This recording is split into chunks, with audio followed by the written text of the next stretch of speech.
మనకి దేశం వ్యాప్తంగా ఉన్నటువంటి వివిధ రాష్ట్రాల్లో ఆర్మీ సంబంధించినటువంటి సంస్థలనేవి ఉన్నాయి. ఇందులో మనకి క్లర్క్, టైపిస్ట్, డ్రైవర్ జాబ్స్‌కి నోటిఫికేషన్ అనేది వచ్చింది. అంతేకాదు మన సికింద్రాబాద్‌లో కూడా మనకి జాబ్స్ అనేవి ఉన్నాయి. అండ్ దీనికి సంబంధించినటువంటి పూర్తి వివరాలు ఈ వీడియోలో క్లియర్‌గా ఎక్స్‌ప్లెయిన్ చేస్తాను. వీడియో ఎండింగ్ వరకు చూడండి. అండ్ ఎవరైతే ఫస్ట్ టైం నా ఛానల్ చూస్తున్నారో తప్పకుండా సబ్స్క్రైబ్ చేయండి. అండ్ ఫస్ట్ వచ్చేసినైతే మనకి ఏజ్ లిమిట్ చెప్తాను చూడండి. 18-25 ఇయర్స్ వరకు కూడా మీరు అప్లై చేసుకోవచ్చు. ఎస్సీ, ఎస్టీ వాళ్ళైతే 30 ఇయర్స్ అండ్ ఓబీసీ వాళ్ళైతే 28 ఇయర్స్ వరకు కూడా అప్లై చేసుకోవచ్చు. అండ్ దీనికి సంబంధించినటువంటి క్వాలిఫికేషన్ చెప్తాను చూడండి. అండ్ ఎల్డీసీ అంటే lower divisional clerk and Hindi typist సంబంధించి ఇంటర్ వాళ్ళు ఎలిజిబుల్ అనమాట. ఆ తర్వాత డ్రైవర్ సంబంధించినటువంటి జాబ్స్ 10th ప్లస్ మీకు డ్రైవింగ్ లైసెన్స్ అనేది ఉండాలన్నమాట. కార్ డ్రైవింగ్ లైసెన్స్ అనేది ఉండాలి. అండ్ దీనికి సంబంధించినటువంటి శాలరీ చూసుకోండి. అండ్ క్లర్క్ కానివ్వండి, డ్రైవర్ కానివ్వండి అండ్ హిందీ టైపిస్ట్ కానివ్వండి, వీటికి బేసిక్ శాలరీ వచ్చేసినంత మనకి 19,900 అనమాట. ఇది బేసిక్ శాలరీ. మీకు అలవెన్స్లన్నీ కలిపి 30,000 వరకు కూడా రావడం అనేది జరుగుతుంది. దీనికి ఎటువంటి ఎగ్జామినేషన్ ఫీ కూడా ఉండదు. మీరు పోస్టల్లో పంపించాల్సి ఉంటుంది అప్లికేషన్ ఫాము అండ్ అవతో సంబంధించిన డాక్యుమెంట్స్ అన్ని కలిపి మీరు పోస్టల్లో పంపించాల్సి ఉంటుంది. సంబంధించిన సంస్థకి పోస్ట్ చేయాల్సి ఉంటుంది అనమాట. అండ్ వేకెన్సీ అనేవి దేశవ్యాప్తంగా మనకి 182 జాబ్స్కి నోటిఫికేషన్ అనేది వచ్చింది. ఇందులో మనకి lower divisional clerk 152 jobs and ఆ తర్వాత వచ్చేసిన మనకి Hindi typist jobs 18 jobs and driver 7 jobs అనమాట. ఓకే, ఆ తర్వాత కిందికి రండి. కిందికి వచ్చేసిన మనకి దీనికి సంబంధించినటువంటి మోడ్ ఆఫ్ సెలెక్షన్ వచ్చేసినైతే మనకి రిటర్న్ టెస్ట్ అనేది ఉంటుంది. ఎవరైతే ఎలిజిబుల్ క్యాండిడేట్స్ ఉన్నారో వాళ్ళకి కాల్ లెటర్ అనేది వస్తుంది రిటర్న్ టెస్ట్ సంబంధించి అండ్ వాళ్ళు రిటర్న్ టెస్ట్ అనేది రాయాల్సి ఉంటుంది.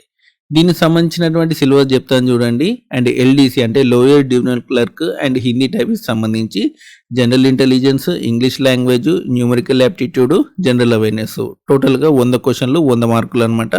ఒక్కో సబ్జెక్ట్ నుంచి 25 క్వశ్చన్స్ అనేవి వస్తాయి. ఆ తర్వాత మనకి డ్రైవర్ సంబంధించిన జాబ్స్ అనమాట. వీటికి సంబంధించి మనకి general intelligence, English, numerical aptitude, general awareness and trade related పోస్టులు అంటే డ్రైవింగ్ రిలేటెడ్ క్వశ్చన్స్ అనేవి ఉంటాయి. ఇవన్నీ కూడా 20 అనేవి రావడం జరుగుతుంది. ఆ తర్వాత కిందికి రండి. అంటే ప్రతి సబ్జెక్ట్ నుంచి మీకు 20 మార్క్స్ అనేవి వస్తాయి, 20 క్వశ్చన్స్ అనేవి ఉంటాయి. ఆ తర్వాత కిందికి రండి. కిందికి వచ్చేసినది మనకి ఎగ్జామ్ పేపర్ అనేది ఇంగ్లీష్, హిందీలో ఉంటుంది. ఆ తర్వాత కిందికి రండి. మనకి రిటర్న్ టెస్ట్ తర్వాత స్కిల్ టెస్ట్ అనేది ఉంటుంది. హిందీ టైపిస్ట్ కానివ్వండి, క్లర్క్ జాబ్స్కి మనకి టైపింగ్ టెస్ట్ అనేది ఉంటుంది. డ్రైవర్ జాబ్స్కి డ్రైవింగ్ టెస్ట్ అనేది ఉంటుంది. రిటర్న్ టెస్ట్లో ఎవరైతే సెలెక్ట్ అవుతారో మెరిట్ అభ్యర్థులు ఉన్నారు కదా వాళ్ళకి ఈ స్కిల్ టెస్ట్ అనేది ఉంటుందన్నమాట. అండ్ ఆ తర్వాత మళ్ళీ కిందికి రండి. కిందికి వచ్చేసినట్టు మనకి రిటర్న్ టెస్ట్ మార్క్స్ ఆధారంగానే మిమ్మల్ని తీసుకోవడం జరుగుతుంది. స్కిల్ టెస్ట్ అనేది ఓన్లీ క్వాలిఫైయింగ్ పర్పస్ మాత్రమే.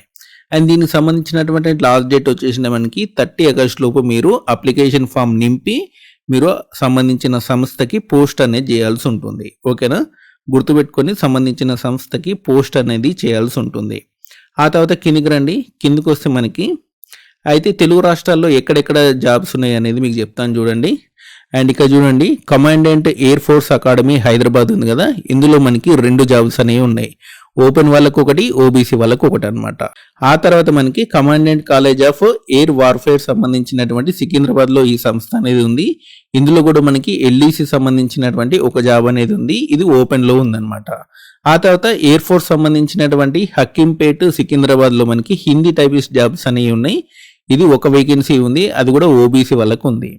ఆ తర్వాత మనకి station commandant air force station సంబంధించి బేగంపేటలో ఉంది. ఇందులో కూడా మనకి హిందీ టైపిస్ట్ జాబ్స్ అనేవి ఉన్నాయి. ఒక పోస్ట్ అనేది ఉంది, ఓపెన్లో ఉందన్నమాట. ఇవి మనకి సికింద్రాబాద్, హైదరాబాద్లో ఉన్నటువంటి పోస్టులు. అండ్ చెన్నైలో ఉన్నాయి. అంతేకాదు మనకి వివిధ రాష్ట్రాల్లో కూడా మనకి చాలా జాబ్స్ అనేవి ఉన్నాయి అనమాట. ముంబైలో ఉన్నాయి, చెన్నైలో ఉన్నాయి, పూణేలో ఉన్నాయి అండ్ చాలా రాష్ట్రాల్లో జాబ్స్ అనేవి ఉన్నాయి. ఇవి ఓన్లీ మీకు సికింద్రాబాద్, హైదరాబాద్లో ఉన్న పోస్టులే మీకు చెప్పాను. మీరు ఒకవేళ వేరే స్టేట్లో కూడా అప్లై చేసుకోవాలనుకుంటే అది కూడా చూసుకోండి. మీకు నోటిఫికేషన్ లింక్ అనేది డిస్క్రిప్షన్లో ఇచ్చాను, అది ఓపెన్ చేశారనుకోండి వివిధ రాష్ట్రాల్లో ఎక్కడెక్కడ పోస్టులు ఉన్నాయి, ఏమేమి పోస్టులు ఉన్నాయి అనేది కూడా మీకు తెలవడం అనేది జరుగుతుంది. డ్రైవర్ పోస్టులు మన స్టేట్లో లేవు, కానీ వేరే స్టేట్లో మాత్రం డ్రైవర్ పోస్టులు కూడా ఉన్నాయి అన్నమాట. అండ్ మీరు పోస్టులు పంపించాల్సింది కూడా ఈ అడ్రస్కే అనమాట. ఓకేనా, మీరు ఏ అకాడమీకి అప్లై చేస్తున్నారో దానికి సంబంధించినటువంటి పోస్టల్ అడ్రస్కి మీరు పోస్ట్ అనేది చేయాల్సి ఉంటుంది. అప్లికేషన్ నింపిన తర్వాత మీరు ఈ సంస్థకు అప్లై చేయాలనుకుంటే ఈ అడ్రస్ అనేది రాసి పంపించండి. ఒకవేళ ఇక్కడ అప్లై చేయాలనుకుంటే ఈ పోస్టల్ అడ్రస్ అనేది రాసేసి పంపించండి. మీరు ఏ సంస్థకు అప్లై చేసుకోవాలనుకుంటున్నారో ఆ సంస్థ యొక్క పేరు అనేది రాసి పోస్టల్లో మీరు పంపించాల్సి ఉంటుంది. రూపీస్ స్టాంప్ అనేది అటాచ్ చేసేసి మీరు ఆ సంస్థకి పంపించాల్సి ఉంటుందన్నమాట. సో ఇదండి మనకి ఇండియన్ ఆర్మీ సంబంధించినటువంటి ఎల్డీసీ, హిందీ టైపిస్ట్, డ్రైవర్ సంబంధించినటువంటి జాబ్స్ వివరాలు. దాదాపు అంత ఇన్ఫర్మేషన్ కూడా ఇచ్చాను. ఇంకా ఎక్స్ట్రా ఇన్ఫర్మేషన్ ఇంకేమైనా కావాలి అనుకుంటే కామెంట్ సెక్షన్లో అడగండి, చెప్తాను. సో మీకు ఈ వీడియో నచ్చితే లైక్ చేయండి, షేర్ చేయండి, మన ఛానల్ తప్పకుండా సబ్స్క్రైబ్ చేయండి. అంతేకాదు మన టెలిగ్రామ్ ఛానల్లో కూడా కంపల్సరీ జాయిన్ అవ్వండి. Thanks for watching.